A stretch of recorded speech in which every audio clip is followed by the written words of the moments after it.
ஒரு பிசினஸ்மேன் அவனோட பிசினஸ்ல ரொம்ப லாஸ் ஆகி ஒரு காட்டுல போய் அமைதியா உட்கார்ந்துருக்கான். அப்ப கடவுள்கிட்ட கேக்குறான், எனக்கு ஒரு காரணம் சொல்லு, நான் ஏன் உயிரோட இருக்கணும்? என் வாழ்க்கையில நான் எல்லாத்தையுமே இழந்துட்டேன். இந்த வாழ்க்கையில நான் இனி என்ன பண்ண போறேன்? அப்பதான் ஒரு குரல் கேக்குது. கடவுள் அவன்கிட்ட பேசுறாரு. நான் இந்த பூமியில புல்லோட விதைகளையும் மூங்கிலோட விதைகளையும் ஒரே நேரத்துல தான் விதைச்சேன். ரெண்டையும் நல்லா பாத்துக்கிட்டேன். புல்லு உடனே வளர ஆரம்பிச்சிருச்சு. அந்த நிலம் ஃபுல்லா பச்சை பசேல்னு ஆயிருச்சு. ஆனா மூங்கில் வளரவே இல்லை.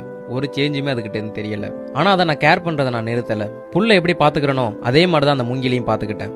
1 வருஷம் ஆச்சு, மூங்கில் வளரல. 2வது வருஷம் ஆச்சு, புல்லு நல்லா அடர்த்தியா வளர்ந்துருச்சு. ஆனா மூங்கில்டேந்து ஒரு சேஞ்சுமே இல்ல. 3வது வருஷம் ஆகியும் மூங்கில் ஒரு இலை கூட விடல. ஆனா நான் என்னோட நம்பிக்கையை விடல. அதுக்கு எப்பவுமே தண்ணி விட்டுக்கிட்டு இருந்தேன். அதை பத்திரமா கவனிச்சுக்கிட்டேன். 4வது வருஷம் ஆகியும் அது வளரல. ஆனா 5 வருஷம் கழிச்சு மூங்கில் விதை முளைச்சது. 6 மாசத்துல புல்லை விட 20 அடி அதிகமா வளர்ந்து நின்னுச்சு. மூங்கி வளர்றதுக்கு 5 வருஷம் எடுத்துக்கிச்சு. அந்த 5 வருஷமும் அதோட வேரை பலப்படுத்திக்கிட்டு இருந்திருக்கு. அப்பதான் அதால 20 அடி வளர்ந்து நிக்க முடியும்.